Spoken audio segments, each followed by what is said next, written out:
लग्नानंतर होईलच प्रेम मालिकेच्या आजच्या 25 डिसेंबरच्या भागात पार्थ विक्रम दोघेही कामासंबंधित बोलत असतानाच मानिनी धनंजयचा फोन आल्याचं सांगते.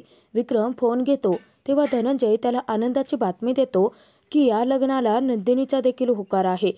तेव्हा विक्रम खुश होतो. धनंजय त्याला सांगतो की मी माझ्या गुरुजींना बोलून त्यांच्याकडून शुभ दिवस काढून घेतो. त्यानंतर तुम्ही सगळे सहकुटुंब सहपरिवार इथे रीतसर बैठक करायलाच या. त्यातच आपण लग्नाची पुढची बोलणी करूयात. तेव्हा विक्रम म्हणतो की हो. विक्रम देखील खुश असतो. फोन ठेवून दिल्यानंतर मानिनी त्याला विचारते की काय झालंय. तेव्हा विक्रम त्यांना आनंदाची बातमी देतो की नंदिनीचा लग्नाला होकार आहे आणि रीतसर मागणी घालण्यासाठी आणि लग्नाची पुढची बोलणी करण्यासाठी त्यांनी सहकुटुंबाला आपल्या घरी बोलावले. तेव्हा पार्थला विक्रम मुद्दामच विचारतो की काय पार्थ, जायचं ना मग. तेव्हा पार्थ हसतच होकार देतो. पार्थ तर नंदिनीसोबत लग्नाला आधीच उतावीळ असतो. तेव्हा मानिनी थोडीशी नाराज असते. विक्रम तिला विचारतो की आता काय झालंय. तेव्हा मानिनी त्याला सांगते की या घरात वसुताई ह्या वडीलधाऱ्या आहेत. मला मान्य आहे की या घरातले कर्ते तुम्ही आहात. घरात सगळे निर्णय तुम्ही घेता. परंतु ही काय बिझनेस डील नाही आहे ना. वसुताईपासून लपवून केली तरीही हा लग्नाचा मामला आहे. त्यामुळे वडीलधाऱ्या असल्याने त्यांना या सगळ्यांबद्दल आपल्याला सांगावं तर लागेलच. आणि त्यातून त्यांची एक मुलगी आहे रम्या. तिच्या लग्नाचं देखील आपल्याला पाहावं लागेल. कारण तिचं लग्न झाल्याशिवाय आपण पार्थचं लग्न नाही करू शकत. तेव्हा विक्रमला देखील मानिनीचा मुद्दा पडतो. आता विक्रम यावरती तोडगा काढतो. तो मानिनीला म्हणतो, आपण ना एक काम करूयात. आपण आधी पार्थचं लग्न नंदिनीसोबत ठरवूयात. तारीख ठरवूयात आणि त्यानंतर हवं तर रम्यासाठी छानसा मुलगा बघून आपण आधी तिचं लग्न लावून देऊयात आणि नंतर पार्थचं करूयात.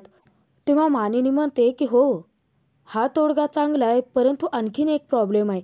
मी आणि वसुताईंनी रम्यासाठी इतकी स्थळं पाहिली होती ना. परंतु रम्या बघताक्षणी ती नापसंत करते. ती अशी का वागते कळत नाहीये. परंतु असा कोणता मुलगा तिला आवडेल सांगता येत नाहीये. परंतु आमच्या दोघींची शोध मोहीम चांगली चालू आहे. परंतु मला आता असं वाटतं आहे की शोध मोहीम याचा स्पीड आपल्याला वाढवायला हवा. कारण रम्याचं लग्न झाल्याशिवाय पार्थचं करता येणार नाहीये आणि तोपर्यंत उगाच आपल्या पार्थचं लग्न अडवून राहायचं. आता विक्रमला हाही मुद्दा पडतो. तेव्हा मानिनी पार्थला विचारते की तुझ्या ओळखीचा किंवा तुझा कोणी मित्र रम्यासाठी छानसा मुलगा शोध ना. तेव्हा पार्थ होकार देतो. परंतु आता या तिघांनाही माहिती नसतं की रम्याचा तर जीव पार्थमध्ये अडकलाय आणि येणारी स्थळं ती मुद्दाम नापसंत करते. विक्रम तिथे मानिनीला सांगतो की तू काळजी करू नकोस. वसुताईला मी समजावतो आणि काहीही झालं तरी रम्याचं लग्न झाल्याशिवाय आपण पार्थ आणि नंदिनीचं लग्न लावणारच आहोत. तेव्हा मानिनी होकार देते. त्याचनंतर पार्थ रूममध्ये असतो. तेव्हा पार्थला नंदिनीचं कॅफेतलं बोलणं आठवतं की तुम्हाला जर कोणता प्रॉब्लेम असेल तर तुम्ही माझ्याशी शेअर करू शकता. मी तुमची बेस्ट फ्रेंडच आहे. तेव्हा तिथे पार्थ विचार करतो की डायरेक्ट कॅफेमध्ये समोरासमोर तर नाही बोलू शकलो. परंतु फोनवरती तरी बोलू शकतो ना. सर्वात आधी त्यांना मेसेज करतो. असं विचार करत पार्थ ज्यावेळी नंदिनीला मेसेज टाकतो तर इकडे काव्या आरुची नेहमीप्रमाणेची वाद सुरूच असतात आणि नंदिनी नेहमीसारखीच त्या दोघींनाही आता वैतागलेली असते आणि दोघींनाही गप्प बसून ते अभ्यास करायला सांगते. इतक्यातच पार्थचा नंदिनीला मेसेज येतो आणि नेमकं आरू पाहते. आरू पटकन काव्याला फोन दाखवते आणि म्हणते की हे बघ, पार्थ जिजूचा नंदिनी ताईला मेसेज आला आहे. तेव्हा नंदिनी पटकन धावत येते. परंतु आता आरू तिला फोन द्यायला तयार नसते. काव्या आरू दोघेही नंदिनीला आता खूप वैताग देतात. त्या दोघी फोन द्यायला तयार नसतात. तेव्हा त्या दोघीही नंदिनीला एकच अट घालतात की पार्थ जिजूंचे मेसेज तू मला मोठ्याने वाचून दाखवायचे. तेव्हा नंदिनी म्हणते काहीतरीच काय आहे, अरे द्या ना. तेव्हा काव्याकडे पटकन आरू मोबाईल तिच्या हातामध्ये देते. नंदिनी तिच्याकडे जाते आणि म्हणते की अगं दे ना गं मोबाईल, ते वाट पाहत असतील. तेव्हा काव्या तिला चिडवते, बघ आरू, ताई काय म्हणते आहे की पार्थ जिजूंचे डोळे ताईच्या मेसेजची वाट पाहूनच दिपले असतील, हो ना. कसं बसं तरी काव्याच्या हातून नंदिनी मोबाईल घ्यायला जाणार. तेव्हा काव्या पटकन पुन्हा आरूकडे मोबाईल देते. आता नंदिनी त्या दोघींनाही खूप वैतागते. तरी देखील आता आरू ज्यावेळी तिच्या हातामध्ये मोबाईल असतो, नंदिनी तिच्या हातून पटकन मोबाईल काढून घेते आता नंदिनी मेसेजेस पाहत असते. नेमकं दोन्ही बहिणी तिच्या बाजूने असतात. दोघेही ते नंदिनीला कळ घालतात की तुला मेसेज मोठ्याने वाचून दाखवावाच लागेल. तेव्हा नंदिनी म्हणते की बरं ठीक आहे. आणि पार्थने 2 मेसेजेस पाठवलेले असतात. नंदिनी त्याला त्या दोघींनाही मेसेजेस वाचून दाखवते. आता पार्थ खूप वेळ वाट पाहतो, परंतु नंदिनीचा रिप्लाय काही येत नसल्याने पार्थ फोन करतो. आता डायरेक्ट फोन आल्याने काव्या, आरू दोघेही पुन्हा नंदिनीला चिडवतात. तेव्हा नंदिनी त्या दोघींनाही गप्प बसवते. तर त्या दोघी नंदिनीला फोन स्पीकरवरती ठेवायला सांगत असतात, परंतु नंदिनी अजिबात तशी वागत नाही. पार्थ विचारतो की मी तुम्हाला 2 मेसेजेस टाकले होते, तुम्ही बिझी आहात का? नंदिनी मुद्दाम आता फिरकी घेते आणि पार्थला म्हणते की अच्छा, तुम्ही मेसेजेस टाकले होते का? सॉरी हां, मी कामामध्ये व्यस्त होते ना, त्यामुळे पाहू नाही शकले. आता नंदिनी फोनवरून पार्थची फिरकी घेते आहे म्हटल्यानंतर काव्या आरूला हसू आवरत नसतं आणि नंदिनी त्या दोघींनाही गप्प बसायला सांगते. आता नंदिनी त्या दोघींसमोर खुलासा करते. ती पार्थला विचारते की कॅफेमध्ये तुम्ही मला काही ठीक वाटत नव्हतात. आता आरू काव्याला समजलेलं असतं की ऑलरेडी हे दोघे जण कॅफेमध्ये जाऊन भेटलेत. तेव्हा पार्थ म्हणतो की तुम्हाला तर त्याचं कारण कळलंच असेल, घरी गेल्यानंतर तुमच्या आईबाबांनी सांगितलं असेल ना. आता पुन्हा मुद्दाम नंदिनी पार्थची फिरकी घेते आणि विचारते की कारण? कसलं कारण? पार्थ म्हणतो की म्हणजे तुम्हाला तुमच्या घरच्यांनी सांगितलं नाही आहे का?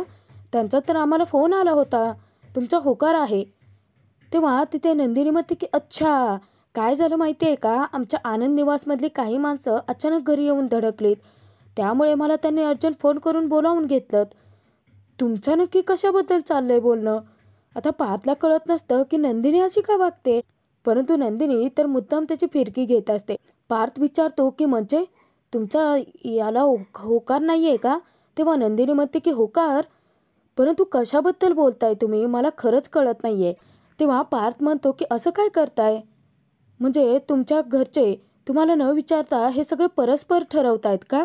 नंदिनी विचारते की कोण काय ठरवतंय, मला खरंच कळत नाही आहे. आता पार्थ जरासा नर्वस होतो. त्याला कळत नसतं की नक्की चाललंय तरी काय. त्यांचा फोन आला, त्यांचा होकार आहे म्हणून सांगितलं आणि आता नंदिनी तर वेगळीच बडबड करते. पार्थ नंदिनीला म्हणतो की आम्ही तुम्हाला उद्या बघायला येणार आहोत. तेव्हा नंदिनी मुद्दामच पार्थला म्हणते की नाही, मी ठीक आहे, मला काय झालंय. तेव्हा पार्थ आता जरासा घाबरतो आणि तो नंदिनीला विचारतो की म्हणजे तुम्हाला याबद्दल काही माहितीच नाही आहे. तेव्हा नंदिनी म्हणते आणि परत असं केल्यानंतर पार्थ तिच्या बोलण्यातच ओळखतो आणि म्हणतो की अच्छा, म्हणजे एवढा वेळ तुम्ही मुद्दाम गोल गोल फिरवताय, म्हणजे होकार आहे. तेव्हा नंदिनी विचारते की तुम्हाला कसं कळलं? तेव्हा पार्थ म्हणतो की कळलं, आम्ही उद्या तुमच्या घरी येतो आहोत. नंदिनी विचारते की काय? पार्थ म्हणतो की हो, तुमच्या घरूनच आम्हाला तसं निमंत्रण आलं आहे. नंदिनी आणि पार्थ त्यानंतर दोघे एकमेकांना गुड नाईट बोलतात आणि उद्या भेटूया असं म्हणत दोघेही फोन ठेवून देतात. तेव्हा काव्या आरूचं भलतंच काहीतरी चालू असतं. ते दोघेही मुद्दाम नंदिनीला चिडवतात. त्यानंतर दुसऱ्या दिवशी समुद्राच्या ठिकाणी बीचवरती काव्याने अर्जंट फोन करून जीवाला बोलावून घेतलेलं असतं. जीवा धावतच तिच्याकडे येतो आणि तिला विचारतो की काय झालंय, एवढ्या अर्जंटमध्ये मला का बोलावून घेतलं? तेव्हा काव्या त्याची फिरकी घेते आणि त्याला म्हणते की शिवा, लग्न ठरलंय. तेव्हा शिवाला मोठा धक्काच बसतो आणि काव्या त्यातून उठते आणि बाजूला जाते. तर जीवा तिला विचारतो की 1 मिनिट, लग्न ठरलंय म्हणजे? तुझा ज्यावेळी मला फोन आला होता ना, तेव्हाच माझ्या काळजाचा ठोका चुकला होता. तू कधी असं फोन करून अर्जंट बोलवत नाहीस. हे बघ, मला लग्न तुझ्याशीच करायचं आहे. हवं तर ना आपण हे लग्न मोडूयात, नसेल तर पळून जाऊयात. तेव्हा काव्या चकित होऊन ती जीवाकडे पाहतच राहते. जीवा म्हणतो अगं बोल ना काहीतरी, ही बघ माझ्या काळजाची धडधड किती वाढली आहे बघ जरा. तेव्हा काव्या चोरचोराची हसत असते. जीवा विचारतो की अगं मी घाबरलोय, तू हसतेस काय? तेव्हा काव्या आतापर्यंत जीवाची फिरकी घेत होती. काव्या सांगते की जीवा, लग्न ठरलंय, परंतु माझं अजिबात ठरलेलं नाही आहे. जीवा खरंच विचारतो की खरं आहे ना? तेव्हा काव्या म्हणते की हो जीवा. तेव्हा तिथे काव्या म्हणते की लग्न ठरलंय, परंतु आपल्या घरात ठरलंय. तेव्हा जीवा घाबरतो आणि म्हणतो की अरे, म्हणजे माझं लग्न ठरलंय, परंतु मला न विचारता परस्पर ठरवून मोकळेही झाले, कसे वागतात यार हे. तेव्हा तिथे काव्या म्हणते की जन्मेचे, अरे जरा डोक्याचा वापर कर ना जरा. अरे आपल्या घरात लग्न ठरलंय, गेस कर कोणाचं ठरलं असावं. तेव्हा जीवा चिडतो आणि म्हणतो की काव्या बोल ना पटकन, आता ना मी मरेल. तेव्हा काव्या तिथे खुलासा करते की माझी ताई नंदिनी आणि तुझा दादा पार्थ या दोघांचं लग्न ठरलंय. आता ही आनंदाची बातमी काव्याने देताक्षणी स्वतःचंच लग्न ठरल्यासारखा जीवा मोठ्याने ओरडत असतो आणि तो काव्याला जोरजोराचा फिरवायला लागतो. तेव्हा तिथे जीवा काव्याला म्हणतो की तुझी डॅशिंग बहीण नंदिनी आणि माझा तगडा परंतु थोडासा लाजाळू भाऊ पार्थ या दोघांचं लग्न ठरलंय. तेव्हा काव्या त्याला विचारते की जीवा एवढं लगेच खुश झाला. तेव्हा काव्याला सांगतो की हो हो, मग आपली लाईन क्लिअर झाली ना. आणि त्यानंतर पुन्हा तो काव्याला हसत गोल गोल फिरवायला लागतो. आता काव्या चिडते आणि जीवाला म्हणते की जीवा मी फटके देईन तुला आता. आता जीवा तिथे थांबतो आणि काव्याला म्हणतो की 1 मिनिट, परंतु ही आनंदाची बातमी मला तुझ्याकडून का कळते आहे? ही गोष्ट तर मला माझ्या दादांकडून कळायला हवी होती ना. तेव्हा तिथे काव्या म्हणते की मला काय माहीत. तेव्हा जीवा सांगतो की अरे दादा ना माझ्याशी बोलायला आला होता. बहुतेक मला वाटलं की तू आता मला काहीतरी काम लावेल आणि कामातच गुंतवेल, म्हणून मी त्याच्याशी बोललोच नाही, बोलणंच टाळलं. मी ना सोबत नक्की बोलेन याविषयी. आणि त्यानंतर जीवा त्या बीचवरती चक्क आनंदाने नाचायलाच लागतो आणि जोरजोराचा ओरडत असतो. काव्या त्याच्याकडे पाहतच राहते. इकडे रम्या नेहमीप्रमाणे आपल्या कपाटातून पार्थचा फोटो बाहेर काढते आणि त्याच्याशी गप्पा मारत असते. ती म्हणते की पार्थ कसा आहेस तरी तू? म्हणजे आय टू लव्ह यू लिहिलं, परंतु स्कार्फबद्दल काहीच बोलला नाही आहेस. तो तुला आवडलाय नाही आवडलाय काहीच सांगितलेलं नाही आहेस. आणि त्यानंतर रम्या विचार करते की अच्छा, म्हणजे तुला असं वाटतंय की मी स्वतः फोन करून तुझ्याशी बोलावं. आणि त्यानंतर रम्या पटकन पार्थला फोन लावते. आता रम्या पार्थला फोन तर करते, परंतु पटकन कट करते आणि विचार करते की नाही नको, स्कार्फ पण मीच द्यायचा आणि त्याच्याबद्दल पण मीच का त्याच्याशी बोलायचं. पुन्हा ती मेसेजेस टाकण्याचा विचार करते. पुन्हा ती स्वतःला थांबवते आणि म्हणते की काय करू पार्थ, हा ना वेडेपणा ठरेल. तू ना खरंच वेड लावला आहेस मला. माझ्यासोबत तुझ्या बोलण्याची जी काही स्टाईल आहे ना ती खूप जास्त आवडते मला. आणि त्यानंतर रम्या पार्थ तिच्यासोबत ज्या पद्धतीने बोलतो, ज्या स्टाईलने बोलतो, अगदी तशी ॲक्टिंग करायला लागते. आणि रम्या ज्यावेळी पार्थच्या फोटोशी बोलत असते इतक्यात वसुंधराची तिथे एंट्री होते. तेव्हा वसुंधरा तिच्याकडे पाहत असते तर रम्या म्हणते की काय करू, तू ना इतका गोड आहेस ना. तेव्हा वसुंधरा तिला मोठ्यानेच विचारते की काय चाललंय नक्की. वसुंधराला पाहता क्षणी रम्याच्या काळजाचा ठोकाच चुकतो आणि रम्या प्रचंड घाबरून जाते. वसुंधरा जाब विचारण्यासाठी तिच्या जवळ येते. तोचपर्यंत इकडे नंदिनी व पार्थ दोघेही पुन्हा एका कॅफेमध्ये भेटण्यासाठी आलेले असतात. तर पार्थ नंदिनी दोघेही येता क्षणी नंदिनी पार्थला म्हणते की बोला. तेव्हा पार्थ म्हणतो की आधी मी कॉफी ऑर्डर करतो, त्यानंतर आपण बोलूयात. पार्थ नंदिनीला विचारतो की आपल्या घरच्यांनी आपल्याला एकमेकांसाठी चूज केलं आहे, परंतु या लग्नासाठी तुमची हरकत नाही आहे ना. तेव्हा नंदिनी म्हणते की नाही का, तुमची आहे का. तेव्हा पार्थ अचानकपणे बोलणार की नाही नाही, तुम्ही तर मला आवडता. तेव्हा पार्थ स्वतःला थांबवतो. नंदिनी विचारते की काय, बोला ना तुमची हरकत आहे का.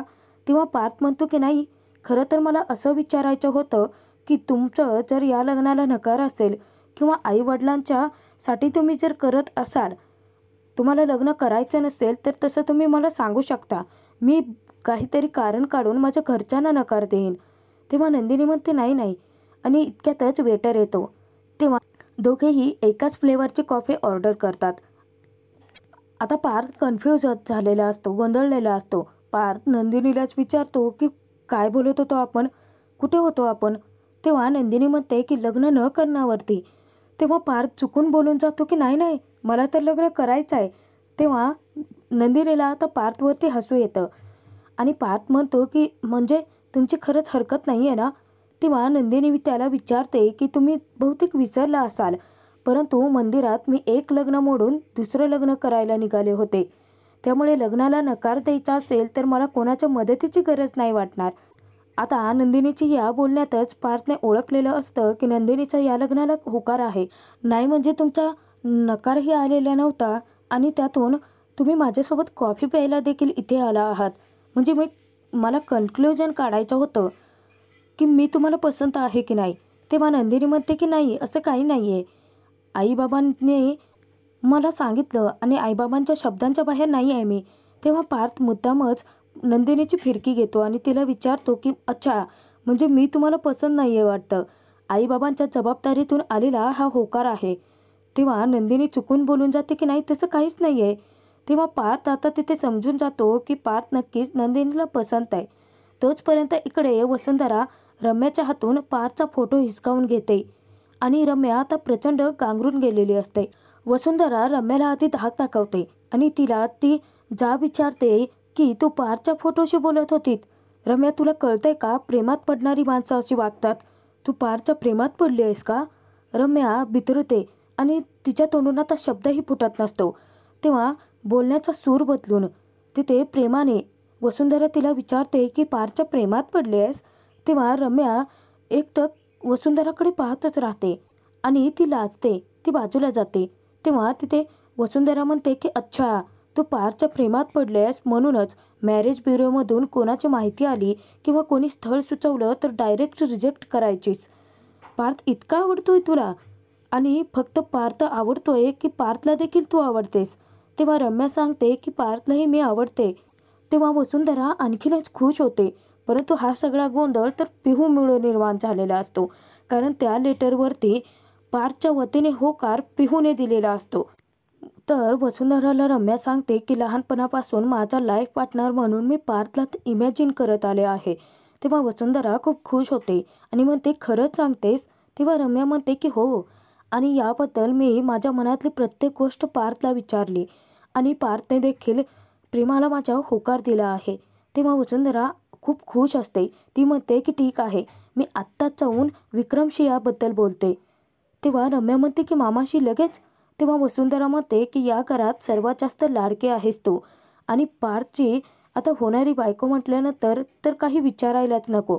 खरं म्हणजे ना, लग्नानंतर देखील आता तू माझ्या डोळ्यासमोर राहशील याचंच मी समाधानी आहे, असं वसुंधराने म्हणता क्षणी रम्या तिच्या आईला खट्ट मिठी मारून तिच्या डोळ्यात आनंदाश्रू दाटून आलेले असतात. तोचपर्यंत इकडे कॉफी आल्यानंतर कॉफी घेत घेत पार्थ नंदिनीला प्रश्न विचारतो की तुमचं प्रेमाबद्दल नक्की काय मत आहे? तेव्हा नंदिनी हसते आणि ती म्हणते की प्रेम म्हणजे काय, या प्रश्नाचं उत्तर जगात कोणालाही अजून मिळालेलं नाही आहे. खरं तर माझे खूप सारे मित्रमैत्रिणी आहेत की ज्यांचं लव्ह मॅरेजही झालं आहे आणि काहींचं अरेंज मॅरेज देखील झालं आहे. पार्थ नंदिनीला म्हणतो की माझेही तसे काही मित्रमैत्रिणी आहेत.